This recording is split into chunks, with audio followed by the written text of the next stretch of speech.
Pessoal, nesse vídeo iremos abordar uma pequena introdução sobre os circuitos de corrente alternada, ok? Bom, mas antes da gente começar a falar propriamente, né, dito desses circuitos, é importante fazer uma breve revisão também sobre como que a gente consegue gerar, né, uma corrente alternada, né, ou uma força eletromotriz, né, que vai alimentar esse circuito. Tá? Para fazer isso, né, a gente pode começar aqui relembrando, né, sobre a lei de indução de Faraday ou simplesmente da lei de Faraday. Né? O que essa lei vai nos falar? A lei de Faraday nos diz que a variação de um fluxo magnético no tempo que atravessa, né, uma determinada superfície vai induzir o aparecimento de uma força eletromotriz, né, matematicamente. Então, a gente pode escrever que a força eletromotriz ela vai ser igual a menos a derivada do fluxo magnético no tempo. Ok? Bom, então como que a gente pode fazer isso? Né? Se eu tiver, por exemplo, aqui, né, um campo magnético qualquer, esse campo ele vai atravessar aqui uma certa área, tá? Então eu vou ter uma área também aqui genérica, né? E eu vou ter então um ângulo entre o vetor da superfície, né, o vetor de área, com o meu campo magnético. Tá? Então, a definição de fluxo magnético, né, seria a integral de superfície do vetor campo magnético com o diferencial de área. Né? Se eu tiver um campo magnético uniforme, né, então esse campo magnético ele pode sair da minha integral, ok? E aí então o meu fluxo magnético vai ser simplesmente, né, dado pelo campo magnético vezes a área vezes o cosseno do ângulo formado por esses dois vetores, né? Diferencial de área, no caso aqui apontando nessa direção n, e o meu campo magnético. Okay? Bom, então, como é uma lei de Faraday, né, ela diz que se eu quiser ter uma força eletromotriz, eu preciso ter uma variação desse fluxo magnético. Para mim variar o fluxo magnético, o que eu preciso fazer? Ou eu vario, né, no tempo o meu campo magnético, ou a área, ou esse ângulo θ. Tá? Aqui, a forma mais fácil, né, de fazer isso, tá? Eu posso então eu posso pensar numa situação como essa. Eu posso construir uma espira, né, formada aqui por um fio condutor, né? Essa espira ela vai delimitar uma área, aqui por exemplo uma área, né, mais ou menos quadrada, ok? Então vou ter uma área aqui que vai ser fixa, uma área constante. Eu vou aplicar um campo magnético, né, que vai atravessar então essa superfície, né, formada aqui por essa espira, que também vai ser constante. Então eu aplico um campo magnético constante, tá? Posso aqui, né, ter um ímã aqui com os polos aqui fixos, tá? Então vou ter aqui uma espira passando por esse campo, né? Eu vou ter linhas de campos atravessando essa espira. Só que então, se eu variar o ângulo, né, ou seja, se eu começar a girar essa minha espira dentro do meu campo magnético, o que eu vou fazer? Eu vou variar o ângulo θ. Tá? E aí então eu vou conseguir induzir uma força eletromotriz. Né? Só que aí para isso, além disso, a gente, ao invés de, né, girar essa espira de uma forma qualquer, o que eu vou fazer mais ainda? Eu vou girar essa minha espira seguindo o movimento harmônico simples. Né? Ou seja, se eu então, né, girar, ou seja, fazer variar esse ângulo θ seguindo o movimento harmônico simples, ou seja, com uma frequência e período muito bem definido, né, fazendo um movimento circular aqui uniforme, tá? Eu posso escrever que esse ângulo θ vai ser dado pela frequência vezes o tempo, né? Lembrando, frequência aqui angular, né, 2πf, tá? Então eu consigo reescrever, né, aplicando lá no meu fluxo magnético e fazendo a derivada, então eu consigo chegar aqui numa expressão para minha força eletromotriz. Né? Note que agora então eu vou ter uma força eletromotriz que varia no tempo, tá? Também com uma frequência aqui bem definida, que vai ser exatamente dada aqui pela frequência de giro dessa espira, né? E aí eu posso escrever de uma forma mais geral, né? Ou seja, minha força eletromotriz nessa espira gerada entre essas duas pontas vai ser dada por uma força eletromotriz máxima, né? Eu vou ter uma amplitude vezes aqui uma função periódica, no caso seno de ômega t, mais uma constante de fase aqui qualquer. Né? Essa constante de fase, note que aqui, né, eu posso definir ela, né, ou de uma forma mais arbitrária, ou ela vai depender aqui das condições iniciais, né, do meu problema, né?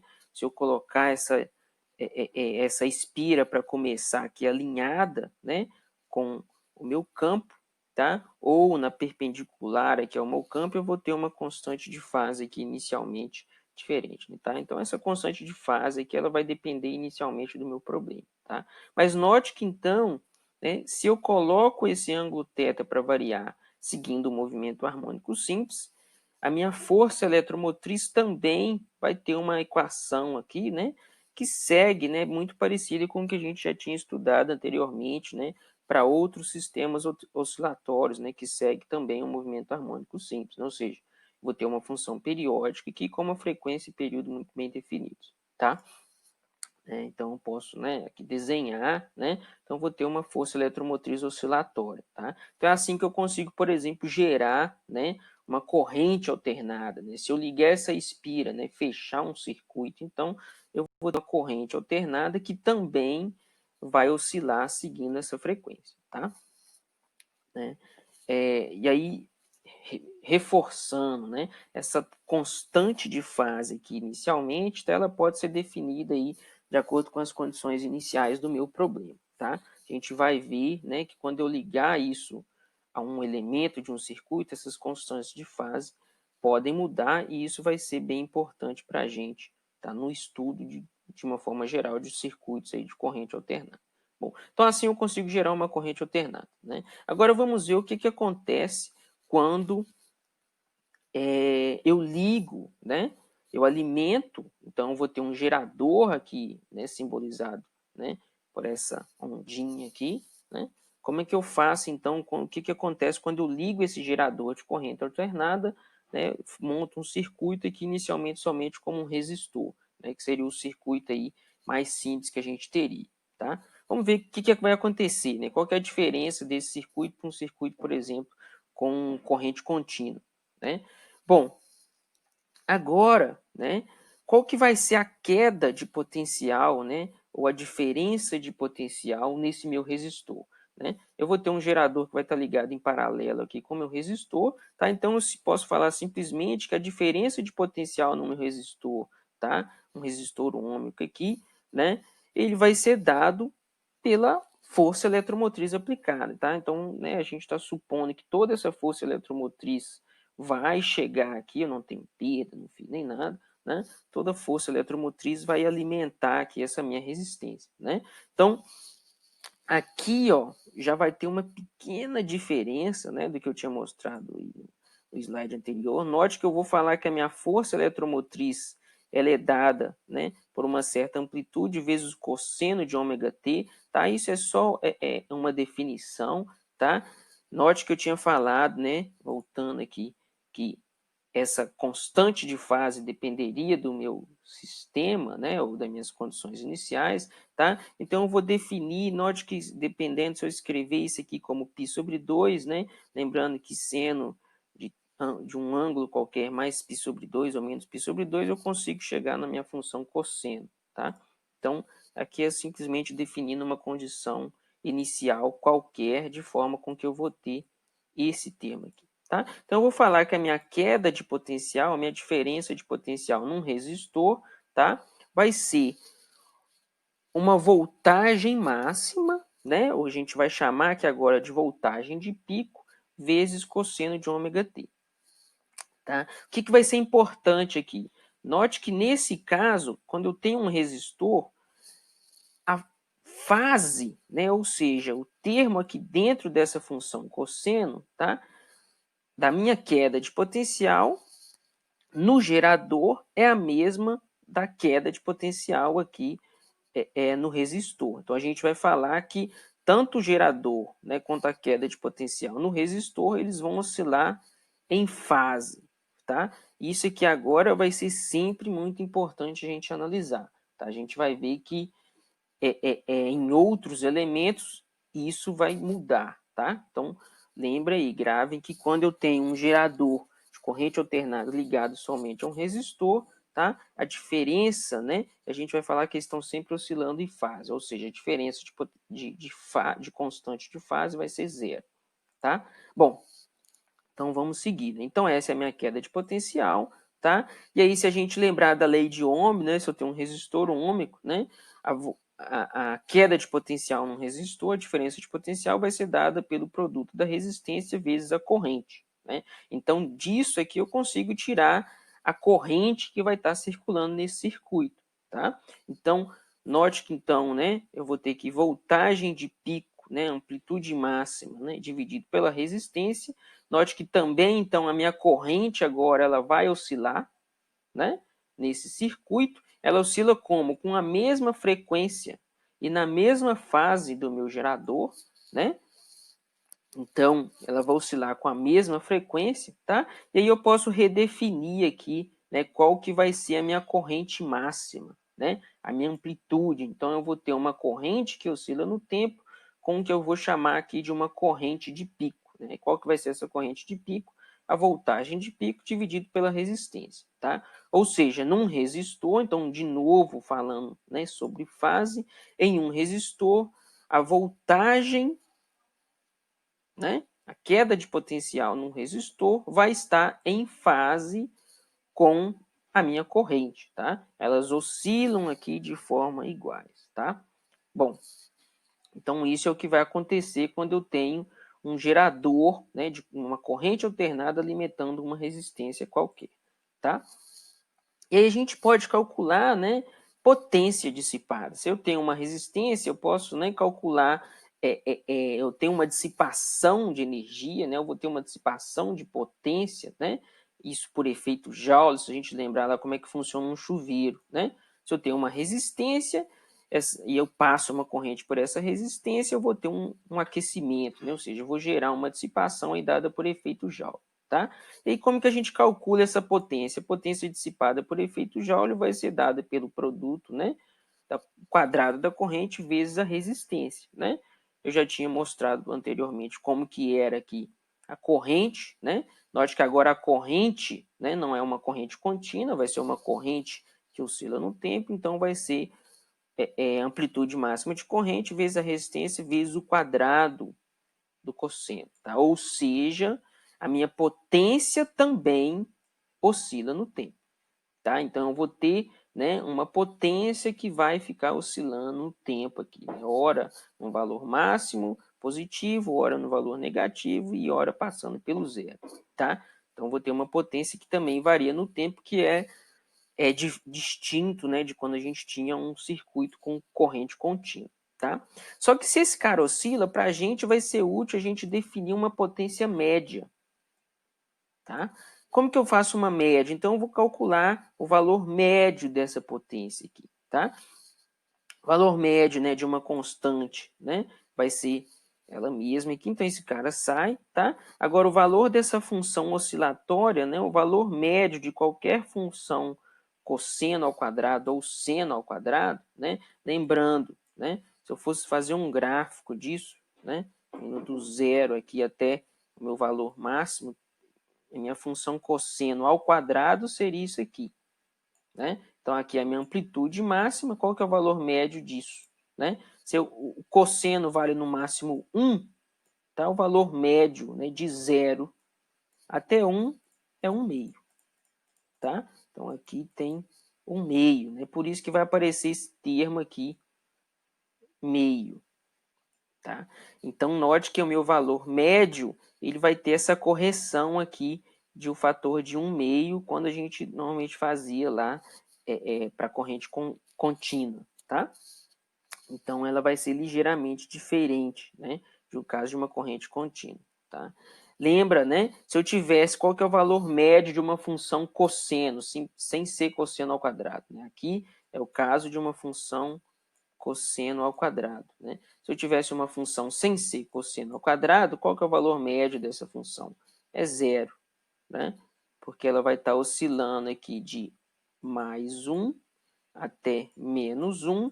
O valor médio disso, né, ou seja, o centro aqui, vai ser simplesmente zero, tá? Isso também vai ser importante para a gente, né? Então eu vou ter um fator meio aqui, ok? Bom, então vamos seguir. Para resolver esse problema, deixar uma coisa, né, de uma forma parecida com o que a gente tinha em circuito de corrente contínua, tá? A gente normalmente define o que a gente vai chamar de valor quadrático médio, ou valor RMS. Tá? RMS vem da sigla do inglês, né? Root Mean Square. Tá? Então a gente vai definir esse valor quadrático médio, que é esta definição aqui. O que é o valor RMS? Isso aqui eu estou dando um exemplo de uma corrente, tá? Mas isso vale, é uma definição geral, tá? Pode ser para qualquer outra variável aqui. Né? Então, no caso de uma corrente, né, o valor RMS vai ser o quê? A raiz quadrada do quadrado da média. Tá? Então, eu vou fazer o valor médio, por exemplo, aqui da corrente, elevar ao quadrado e depois tirar a raiz. Né? Vamos fazer isso, então, de forma real. O que vai acontecer aqui se eu tiver uma corrente? Tá? Então, lembra, minha corrente lá, né, era uma amplitude máxima vezes o cosseno. Tá? Então, o valor médio disso, então, eu vou pegar a média, né, e elevar ao quadrado. Né? Lembrando, qual que é a média, de novo, de cosseno ao quadrado? É 1/2. Tá? Então, primeiro, né, eleva ao quadrado e depois tiro a média, ok? Então, eu vou ter aqui o fator de 1/2 vezes a minha amplitude ao quadrado. Note que quando eu faço a média, esse cosseno ele vai sumir, tá? Então, o meu valor RMS, ele vai ser dado pela corrente máxima, corrente de pico, dividido por raiz de 2. Tá? Isso também, né, vale aqui para qualquer outra função que oscila seguindo, né, o mesmo aqui fator, tanto cosseno ao quadrado, seno ao quadrado. Tá? Então, sempre que eu quiser, né, calcular o valor RMS, basta eu pegar esse valor de pico e dividir por raiz de 2. Tá? Isso vai ser muito útil, né, porque principalmente quando a gente tem, né, amperímetros, tá, ou voltímetros, né, de forma geral, a gente vai medir os valores RMS, né, de corrente, né, ou de voltagem, tá? E não o valor de pico, tá? Diretamente, né? Isso é o que a gente normalmente, né, nem sempre, mas é o que a gente normalmente extrai lá desses aparelhos, tá? Então, eu posso aqui, então, né, eu vou ter aqui o meu valor da corrente RMS, eu posso substituir, então, no que eu tinha encontrado anteriormente para minha potência média, então eu vou substituir aqui a minha corrente de pico pela corrente RMS, tá? E note que ao fazer isso, né, eu vou ter aqui 1/2, eu vou ter aqui ainda, né, um raiz de 2 aqui que eu vou elevar ao quadrado, então vai dar 2 dividido por 2, esse cara some. Então, a minha potência média, quando eu escrevo em termos de valores RMS, né, eles ficam muito parecidos com o que a gente tinha no caso de uma corrente contínua, né, ou seja, dada aqui pelo efeito Joule, né, I ao quadrado vezes o R, ok? Bom, eu posso também calcular qual que é a potência entregue pelo meu gerador. Né? Aqui eu tenho uma potência dissipada no resistor e qual que é a potência entregue, né? A potência média. Tá? A potência média ela vai ser definida, né, pela diferença, força eletromotriz vezes a corrente. Só que como eu quero o valor médio, eu vou fazer a média disso tudo. Tá? Lembra que a minha força eletromotriz média, né? A minha força eletromotriz ela também vai ser força eletromotriz de pico vezes um cosseno, tá? Corrente também vai ter aqui um fator cosseno, né? Então vai dar cosseno nesse força eletromotriz vezes o cosseno da corrente, então eu vou ter um cosseno ao quadrado, valor médio disso vai dar 1/2, tá? E aí então eu vou ter esse mesmo fator meio aqui, e aí eu posso escrever isso como valores RMS, né? E aí esse fator meio ele soma, tá? Então note que vai haver uma diferença quando eu falo em valores RMS ou valores de pico, tá? E aí também, por fim, eu posso reescrever a minha lei de Ohm, né? De um circuito de corrente alternada, tá? Então, é a mesma coisa, né? Voltagem é igual resistência vezes a corrente, tá? Então, isso aqui é o que a gente tem para o caso de uma corrente alternada sendo aplicada em um resistor, tá? Bom, vamos dar sequência, vamos ver o que acontece quando eu tenho um circuito agora, né? Uma corrente alternada sendo aplicada tanto em um capacitor em um indutor, ok? Bom, o que vai acontecer, né? Agora eu vou ligar, então, primeiramente no indutor, né? Então, se eu tenho somente o indutor, é tudo ideal, então a queda de potencial no meu indutor vai ser dada, né, pela minha força eletromotriz gerada, tá? Então, segue inicialmente igual lá no caso da minha resistência, tá? Só que como que eu defino, né? Qual que é a definição de queda, né, diferença de potencial no indutor, né? A queda de potencial no indutor, ela vai ser dada pela indutância L vezes a derivada da corrente no tempo, tá? Só que então, se eu sei que o VL é isso, tá? E aí o meu V eu já conheço, né? Eu posso a partir daqui achar a minha corrente, né? Lá eu tinha achado no resistor aplicando a lei de Ohm, né? Aqui eu vou ter que usar esta relação, tá? Então disso, note que para mim achar a corrente eu vou ter que fazer uma integral dessa função, tá? E aí eu vou encontrar esta corrente, né? Que aí tem duas coisas muito importantes aqui. Note que por definição, se eu tenho uma diferença de potencial, né, ou uma força eletromotriz que tem essa fase aqui, ó, eu começo com a minha função cosseno de ômega t, a minha corrente, obrigatoriamente, isso sai da definição, tá? Ela vai ter uma fase diferente, ela vai ter uma função seno de ômega t.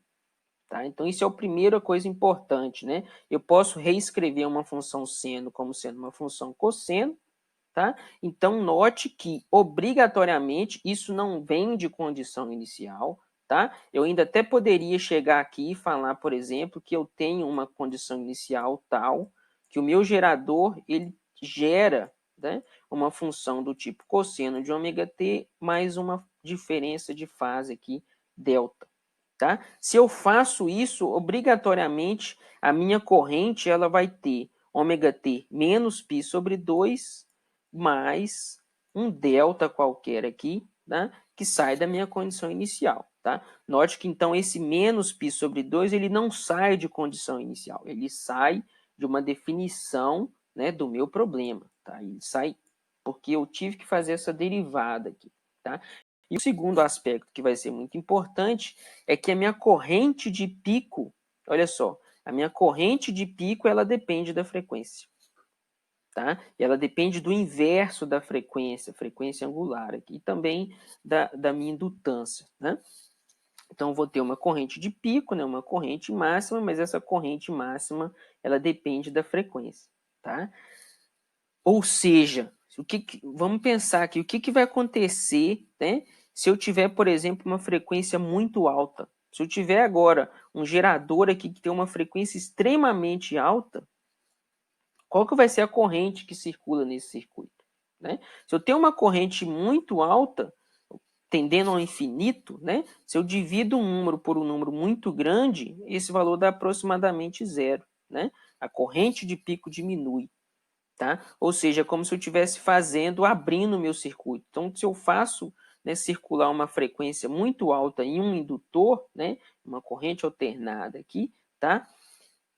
É como se eu estivesse abrindo, né? Eu estivesse cortando esse fio aqui, né? Ele para de circular a corrente, tá? Isso vai acontecer somente quando eu tenho corrente alternada, né? Se eu não tenho, se eu tiver uma corrente contínua, tá? Esse tipo de efeito não acontece, ok? Então isso é específico aí de um circuito de corrente alternada, né? Então note, né? Se eu fizer um gráfico, enquanto a minha diferença de potencial, né, a queda de tensão no indutor, ela começa, por exemplo, em um ponto, a minha corrente ela vai estar fora de fase, tá? E a gente vai falar que ela está avançada, a queda de tensão, tá? Ela está avançada em relação à corrente de 90 graus. Eu posso falar o inverso, né? Eu posso falar que a minha corrente está atrasada de 90 graus em relação a voltagem, tá? Então, cuidado aí, que depende, né, do que em relação você está olhando, tá? E isso surge simplesmente da definição, tá? Então, esse é o primeiro ponto, né? Bom, por fim, né, eu posso, então vou ter uma corrente, tá? Então, a minha corrente de pico, ela pode ser escrita dessa forma, né? Simplesmente derivando lá, integrando, desculpa, né? A minha queda de potencial, tá? E aí, note, né, se a gente fizer uma analogia lá com lei de Ohm, né? O que a lei de Ohm me falava? Que a corrente era igual a voltagem sobre uma certa resistência, né? Então, se eu for fazer uma analogia, note que aqui também eu vou ter uma equação parecida, só que ao invés da resistência, eu vou ter esse termo aqui, que é ômega vezes a indutância, né? Frequência angular vezes a indutância, tá? Isso é o que a gente vai chamar de reatância indutiva, né? Então, note que eu vou ter aqui o que a gente chama uma espécie de uma resistência equivalente, mesmo eu tendo um indutor ideal, tá? Sem resistência interna, ele ainda vai, né, gerar, né, uma resistência à passagem de corrente, né, nesse circuito, de tal forma que, inclusive, igual eu falei, se eu tiver uma resistência, uma frequência muito alta, essa resistência, essa reatância vai ser tão grande que eu cesso a passagem de corrente nesse circuito, tá? Então, a gente vai definir essas reatâncias aqui, tá? Então, a reatância indutiva, ela vai ser dada, a gente define como um X, tá? Vai ser frequência angular vezes o L, né? Eu posso escrever isso também em valores RMS, né? Lembrando que eu sempre vou ter um fator de correção aqui, 1 sobre raiz de 2, tá? E aí, note que tanto faz eu escrever em valores RMS ou em valores de pico, tá? Vai dar na mesma aqui, só que é claro, né? Uma corrente RMS é diferente de corrente de pico, tá? Então, isso é o que acontece no caso de indutor, né? O que vai acontecer no caso de um capacitor? A gente pode fazer o processo análogo, né? Então, eu vou ter uma queda de tensão, né? Devido ao meu gerador, tá? Tá ligado aqui, né? Como se fosse em paralelo. Então, a gente assume que está tudo sendo aplicado lá no meu capacitor, tá? Só que agora, a queda de tensão, a definição, né? Da queda de tensão em um capacitor vai ser dado pela carga, né? Nesse capacitor, dividido pela capacitância, tá? Lembrando que carga é derivada de corrente é derivada de carga no tempo, tá? Então, se eu quiser encontrar a corrente agora, né, que está circulando nesse meu circuito aqui mais simples, tá?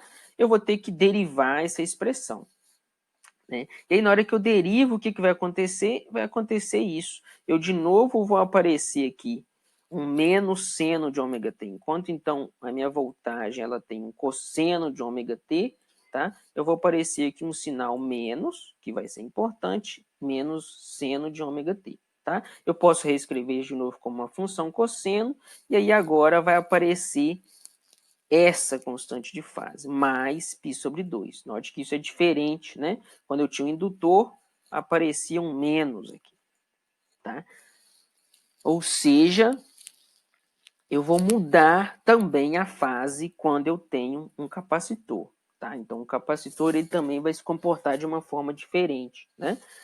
Eu posso achar a minha corrente de pico. Qual que é a minha corrente de pico? Vai ser a voltagem dividida agora sobre 1 sobre ômega C, né? Porque eu posso reescrever, isso aqui estaria, né? Ômega C, tá? Então, vou passar para baixo só para a gente fazer o análogo lá da lei de Ohm, tá? Então, também vou definir aqui uma reatância, só que a gente vai chamar de reatância capacitiva, né? Note que ele depende da frequência, tá? Igual lá no caso do indutor, né? Só que ele depende de uma forma inversamente proporcional, né? Então, deixa eu voltar aqui, tá? Ou seja, qual que é a minha reatância capacitiva? A reatância capacitiva é igual a 1 sobre ômega C. Quando eu tenho uma frequência muito alta, agora, né? A minha reatância vai ser praticamente zero, né? Ou seja, é como se não tivesse resistência nenhuma, né? Então, esse circuito aqui ele vai funcionar como um curto-circuito, né? Ele dá um curto aqui, a minha corrente circula sem sem nenhum impedimento, tá? Então, de novo, né? Quando eu tenho uma corrente alternada, eu vou ter uma resistência equivalente, né? Eu vou ter uma resistência aqui que depende dessa frequência, né? Se a frequência for baixa, a minha reatância vai ser alta, tá? Bom, então, se eu for desenhar as figuras, note que elas estão defasadas, né? Então, no caso de um capacitor, Eu posso falar que a queda de tensão num capacitor ela vai estar atrasada em relação à corrente de 90 graus, ou eu posso falar o inverso, né? A corrente ela vai estar adiantada de 90 em relação à voltagem, tá? E isso sai puramente da definição, isso não sai de condição inicial, tá? Então, a condição inicial eu posso somente mexer no meu gerador, mas eu não posso mexer nesse termo aqui, tá? Então, isso sempre vai ser verdade, né? Isso vai ser muito importante quando a gente começar a analisar circuitos um pouco mais complexos, né? Por exemplo, quando eu tiver um circuito aqui de um capacitor com um indutor, um circuito RLC, coisas que a gente vai ver nas próximas aulas, tá? Então, essas fases aqui vão ser importantes, né? Então, lembre, né? Enquanto num resistor a fase não muda, no indutor a fase vai ser de um jeito, né? Ela vai ser adiantada em relação à corrente, né? Vai ser adiantada em relação à tensão, e aqui vai ser o inverso, tá? Então, a gente tem esses casos, né? Como eu tinha comentado, a nossa reatância indutiva, aqui está errado, a reatância capacitiva, isso aqui está errado, tá? Minha reatância capacitiva, né, vai ser dado pelo 1 sobre ômega C, tá? Ou seja, quando eu tenho altas frequências, esse cara vai se comportar como um curto-circuito, né? A reatância é praticamente zero. Agora, quando a frequência for muito baixa, quando a frequência se aproximar de zero, tá? Eu vou abrir o meu circuito, vou ter um circuito aberto aqui, a resistência é tão alta que eu não deixo circular a corrente, tá? Eu posso também definir os valores RMS, então vai ser muito parecido, tá? Então a gente tem esses dois casos aí. Note que então quando eu tenho uma corrente alternada, o meu circuito, né, ele se comporta de uma forma muito diferente de quando eu tenho, né, uma corrente contínua, tá? Então, se eu aplico uma corrente alternada num capacitor, ou num indutor, ou numa resistência, né, o efeito, né, disso é muito diferente de quando a gente aplica uma corrente contínua, tá? Bom, por fim, a gente só pode calcular aqui qual que é a potência. Qual que é a potência dissipada por um indutor e um capacitor ideal? Tá? Na verdade, nenhuma. Né? Esses elementos, isso é claro se a gente considerar que eles não têm resistência interna. Né? Por quê? Eu posso calcular aqui a potência média. Né? Lembra que a minha potência, então, eu vou definir aqui pela queda de tensão vezes a corrente. Tá? Então, por exemplo, no indutor, né, vai ser dada aqui um cosseno de ômega t vezes a corrente, vai ser um seno de ômega t, tá? Na hora que eu fizer isso, eu posso usar uma identidade trigonométrica aqui, então minha potência no indutor é essa, né? Ela está oscilando no tempo, né? Então tem uma potência aqui que oscila, só que qual que é a minha potência média? Minha potência média, o valor médio de uma função seno, igual eu já tinha comentado anteriormente, é zero. Tá? Então, minha potência média dissipada é zero. Né? Então, eu tenho uma potência que está oscilando, mas na média isso dá zero. Tá? Coisa que não acontecia num resistor. Né? E note que isso dá zero aqui por causa daquelas diferenças de fase. Né? Porque eu tenho uma diferença de fase na queda de tensão com a corrente. A mesma coisa vai acontecer num capacitor. Eu vou ter uma diferença de fase aqui, tá? E aí eu vou ter uma diferença aqui, né? Vai dar uma função seno, e aí eu vou ter, então, que essa potência aqui dá zero na média, tá? Então, a minha potência média vai ser zero aqui, ok? Então, tanto um capacitor quanto um indutor, na média, né, se eu não tenho resistência interna, eles não vão dissipar energia, tá?